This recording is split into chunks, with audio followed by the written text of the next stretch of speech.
And in studio now to discuss other issues emerging from the campaign trail, joining me is Susan Lengewa Silentoi, a senatorial candidate for Nairobi. Thank you very much for coming in. Thank you for How is the campaign trail for you? It's good. It's tough. It's very tough, but it's very good. I can't complain also. Yeah. We are expecting a huge presidential debate tonight. Yeah. You saw what happened during the running mate debate. I did. Your thoughts?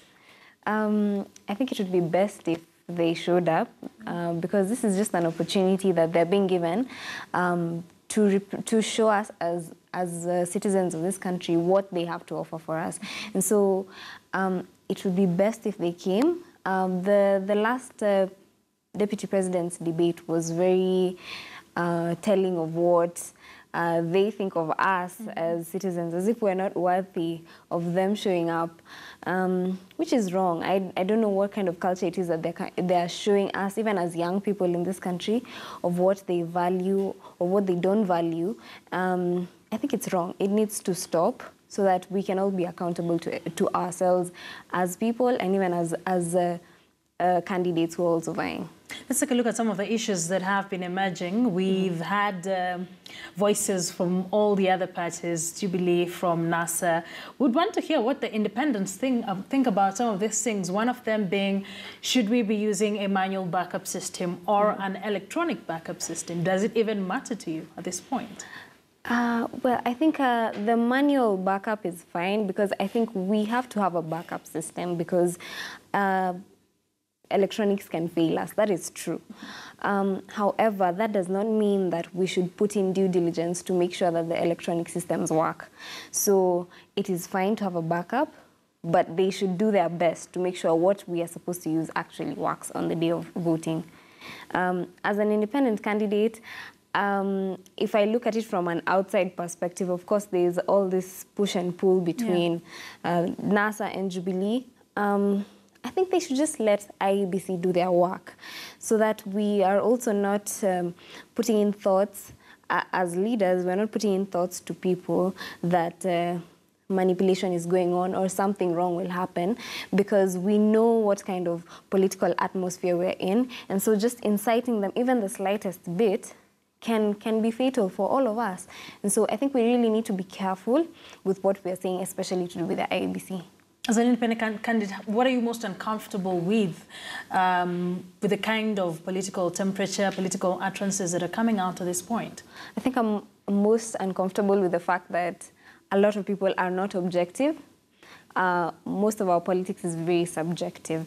And so even if it is an opinion, regardless of if you're right or wrong, most people will just view it as this is a NASA person, this is a Jubilee person, and it never becomes objective. It's always very subjective, which I think is very, very wrong.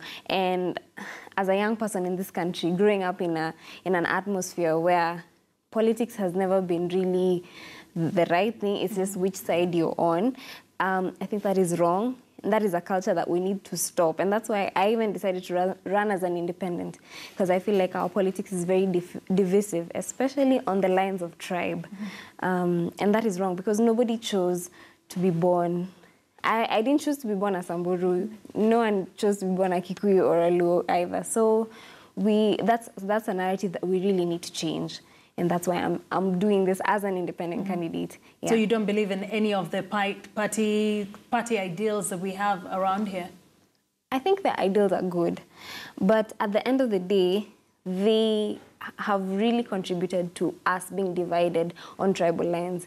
And so there are some of the things that what they believe in that is good, like a free media in development and all that, but the divisiveness, the division amongst us is what I really don't like. And being on either side will hurt you or benefit you, just depending on which side. Yeah. So I'd rather be in the middle so that we're objective on what the issues are and not what side I'm on. Are you confident that the IEBC is prepared to run the elections in just about a fortnight?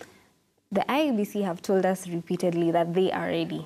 And I believe them. I really do think that we need to let them do their work because they are an independent body and they have been given the mandate by Kenyans to do so. And so if we give them work and then keep meddling in their work all the time, I think that's wrong. But I also understand where it is coming from. It's coming from a place of people not being able to trust the elective process in this country. And so we should give them the benefit of the doubt, allow them to do their work, and if it does not work, we can go to the court. That's why we have a judiciary as well. Let's go to some of the promises you're making for the people of Nairobi if you're elected senators. Which are some of the biggest problems that irk you that you think you would solve if you're elected senator? I have two main things that I really want to solve. One of them is youth unemployment, because I'm a young person myself. And so if we're able to come up with structures and systems where we can empower our young people to be able to develop themselves. If you look at the budgets for the Nairobi County, in terms of youth unemployment, it is a budget of 20 million for youth empowerment in comparison to a 35 billion shillings budget. That's very insignificant. And so as a young person who has listened to our leaders promising young people to do better for them, I mean, it puts me in an awkward situation, just lip service, basically. And so that is one thing I'd really like to improve by improving the budgets, making sure that budgets are sufficient for the young people to be able to be empowered. And the other thing is to give them a suitable business environment for all of us, not even just young people, to be able to work and do business, and for the business to enhance our lives as young people and everybody else. The other thing is health. Health is a very critical factor in Nairobi because at the moment we're suffering from cholera. And it is no surprise to me because cholera is a disease it's a waterborne disease where basically feces mix with water or food and things like this. Now that is no surprise because the sewer system in Nairobi was built in 1961 and is only supposed to accommodate 1 million people. It's completely choked right now. And we've not put in any budgets to expand it. And so that's one thing that we really have to change so that we stop suffering from this waterborne diseases like cholera. And so if we put in more money in development, we will be able to develop as a county. And even when we allocate funds towards development, we should ensure that those funds are actually used. At the moment, we have only 29.9% uptake of the development budget. I mean, that's unfathomable. Yeah. So those are definitely the things you would want to make better as a senator. I wish we would have a longer conversation. Yeah. But thank you very much, Lengeo, for coming in. Wish you all the best in your campaign trail. Thank you. That is power to the young people. Yes. Susan Lengeo Silentor.